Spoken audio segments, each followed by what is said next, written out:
The streets are saying the title race is over. The streets are saying that this is the turning point. Is it? Is it over? Should we just hand the title to City? Has Lep risen? You still owe me a UCL? Or can Arsenal respond? And what about that freaking team in red?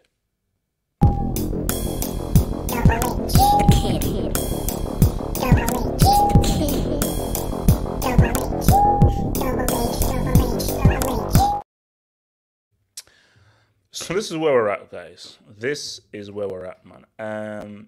Let me just bring this. Hold up. Let me just bring this up for you because it's been crazy. It's been crazy. It's been wild. It's been intriguing. Hold up. Let's see. Oh, there we go. There we go. Sorry, there we go. So it's been intriguing. Let me bring this up, guys. Let me bring this up. So there we go. So there we have it, guys. City, Arsenal, both on 51 points. 5 points behind them is Man United, man. And of course, you got Newcastle there with 41 points. So that's the reality that we have there. That's the reality that we have here. You know, City, Arsenal, Newcastle there. City and Arsenal. Top of the Shartinzi, man. And people may say that this was the turning point. This is where things changed. This is where things changed. I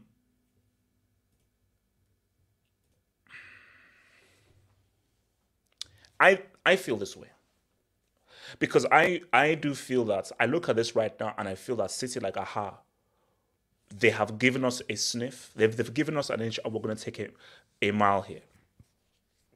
And I just do feel that, because you look at the form there. So obviously City just have that one loss. I think that was against Tottenham, but 4 wins. And you look at Arsenal's form. Okay, the 2 wins, loss, draw, loss. You know, and that's falter in form has just allowed City just to sneak in. Remember, City, they've always been within touching distance. Always remained within touching distance. And I think because for me, I feel that's a very pivotal point. Because I want to look at the forthcoming fixtures, but a very pivotal point for Arsenal was the Everton loss. Because see, what I always said was this. I felt that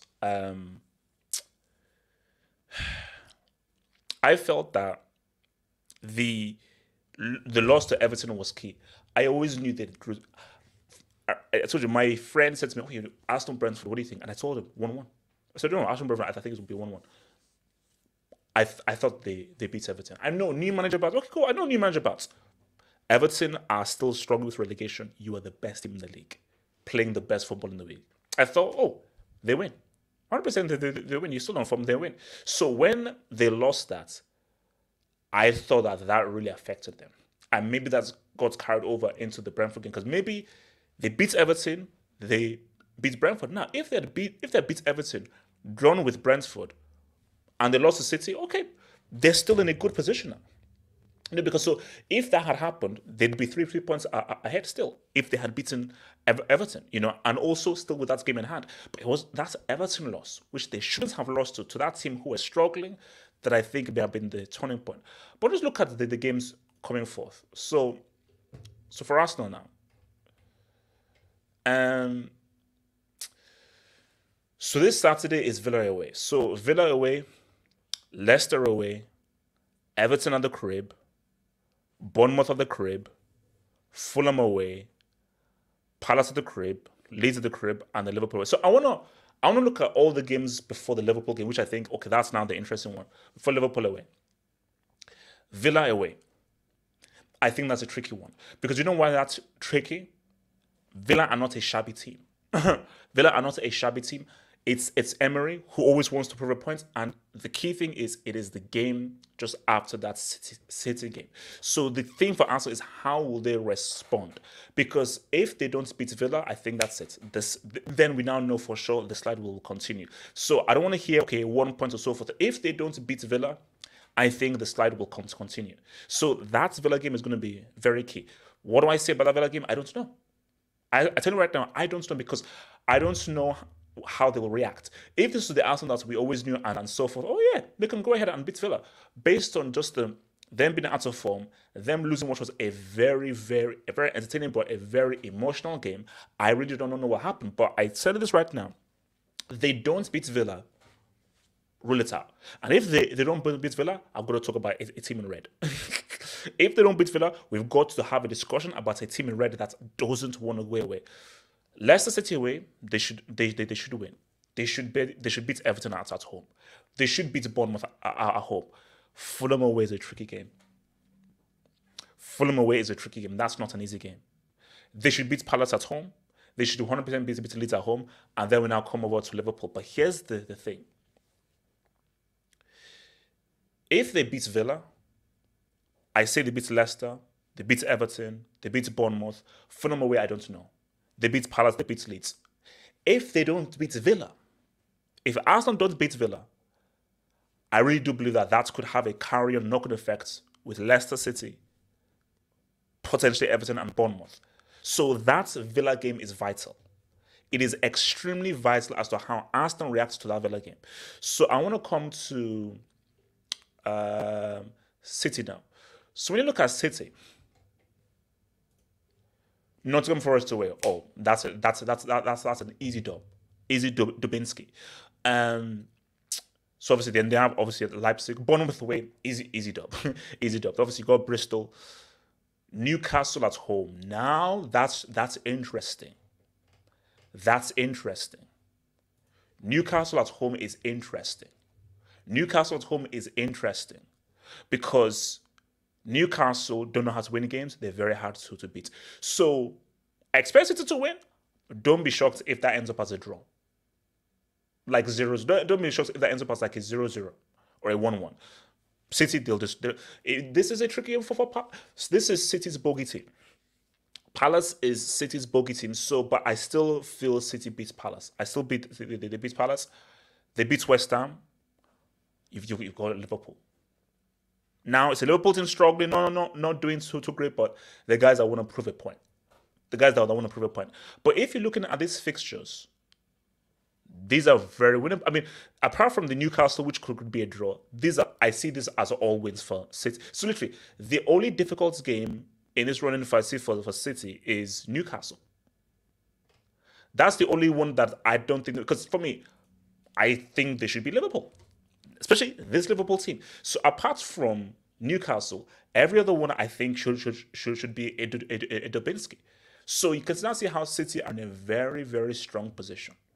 They're in a very, very strong position. But there is another team that we need to talk about, and there are fans that don't want me to talk about these guys.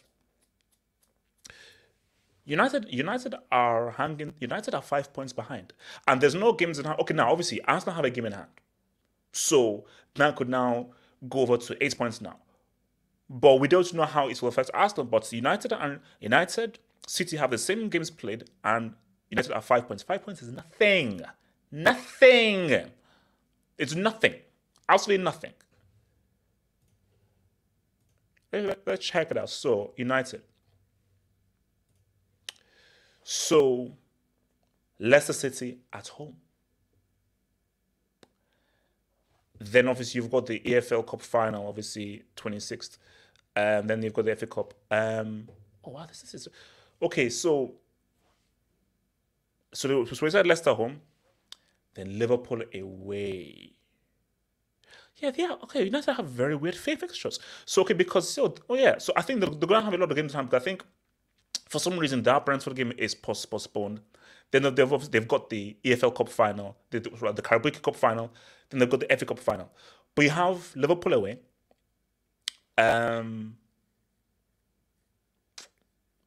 So they have Liverpool away. Tricky game. It's a derby. We don't know. It's still tricky. That's always tricky. But Southampton at the crib, Brighton away. So United have tricky games. Liverpool is tricky. Southampton they should win. Brighton away is tricky.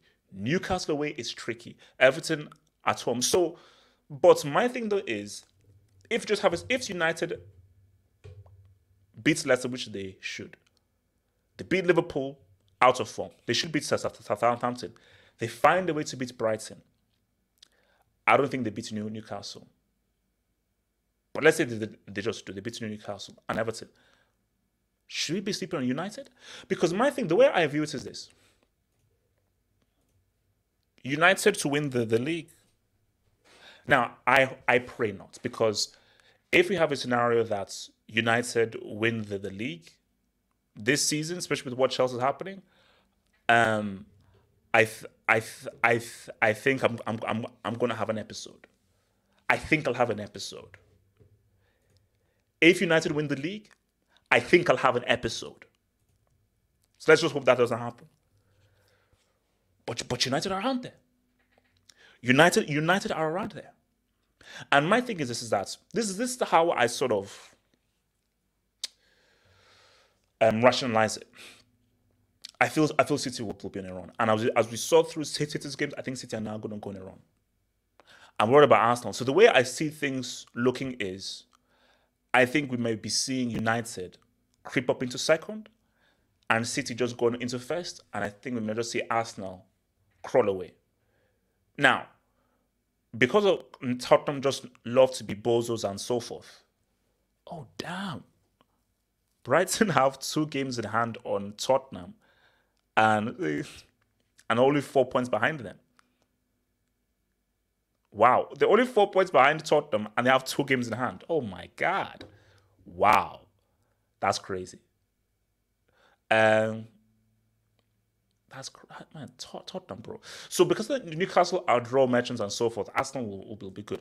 But I do see United creeping into second. I just feel like if those games, I see a few draws and losses in those games. I just think City have a really good run. City have like a really, really good run up. And let's say, so of the next 4 or 5 EPL games, the only tough one is Newcastle there. But because the thing is, can Arsenal bounce back? That's the kind of the nature of this video. Can Arsenal bounce back? It's all about our Villa game. Like, the Arsenal that we've known this season, they should win all these games. Like, the Arsenal we've known this season beats Villa, beats Leicester, beats Everton, beats Bournemouth, should beat Fulham, beats Palace, beats Leeds, and then we see what happens against Liverpool. So, but if, I just feel that's, we said the crucial game was City at home. If they did lose, it could be bad. And what happened? They lost. Cool. It is what it is. But you know what? It's how you react. It's how you react to what everyone feels is a monumental point in the season where this is where things unravel. Because that Villa game is vital. I feel that Villa game could have even further repercussions. Because if Arsenal don't beat Villa, then it's like, okay, they've been affected by the City game. If they beat Villa, then it's like, okay, hold your horses. Let's now see what happens in these other games. So that Villa game is vital. It is vital. Look, it's not over. Because let's shout out to Miss Smallwood. Shout out to Miss Smallwood. Miss Smallwood, what up? Miss Smallwood, your boy done good. Miss Smallwood, your boy done good. Shout out to Miss Smallwood. Arsenal win their game in hand. They're 3 points clear. So this isn't the real table. If Arsenal win that game in hand, which they have on City, they go 3 points clear. So, from the Arsenal point of view, it's still in your hands. It is still in Arsenal's hands right now. So, and this is where it gets. So this is where it now gets real. This is where it now gets real. This is now about Arteta now, because your psychology in the dressing room is very key. We saw how Fergie rattled Keegan back in the late 90s and everything unraveled. You have to keep your emotions in check, and you have to, because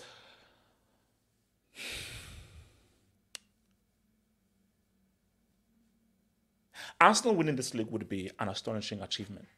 Do you know why? Them winning this league would be an astonishing achievement because of 26 Gs. Because of 26 Gs, them winning it this season would be an absolutely astonishing achievement. Because for a team to not win the league when you're seeing a guy do this makes no sense. Yeah. No, guys, that's not a typo. That's real. 27 Gs. 26 Gs. He has scored 9 more Gs than the next dude. 9 more Gs than the next dude. Okay, De Bruyne on 12 assists. So if you're dealing with a guy on 26 Gs and you manage to beat a team with a guy on 26 Gs, that's doy. That's doy. That is doy. So for Arteta, this is where, what kind of manager are you right now? Because those team talks that he has is not going to be vital. Because right now it's about psychology. You know this team is good. You know they have the qualities. You know they have the abilities. You know how well they've done so far.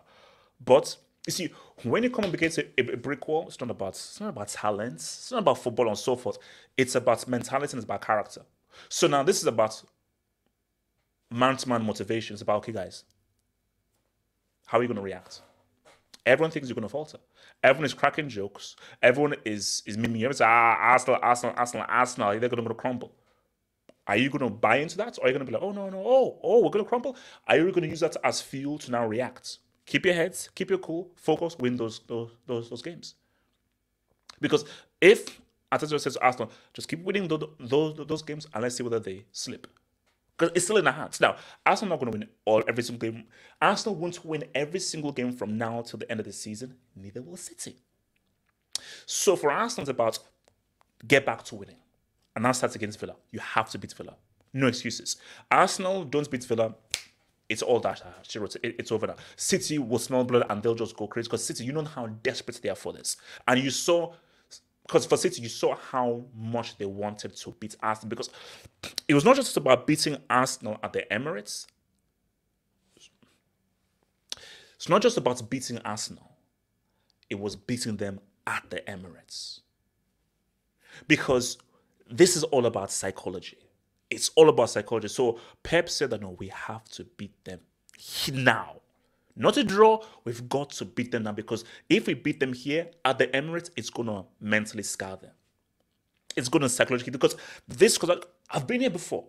I've been here before with Fergie, with Wenger, with Mourinho and Benitez, so and so forth. It is a psychological game. It's a league season. It's a psychological game. It's about who can hold enough, because it's a marathon. It's a long haul. Because knockout football, it's quick. This is about, can you hold enough? And that whole thing of focus, it's about this. It's about this. It's going to be fascinating. It's going to be fascinating, you know. And are we ignoring United? Because if City drop points here, drop points here, and United, without anyone knowing, win. So my thing is, are we ignoring United? How much should we be looking at United? Now, United have an EFL Cup final, then the FA Cup and Europa League as well. But are we ignoring them?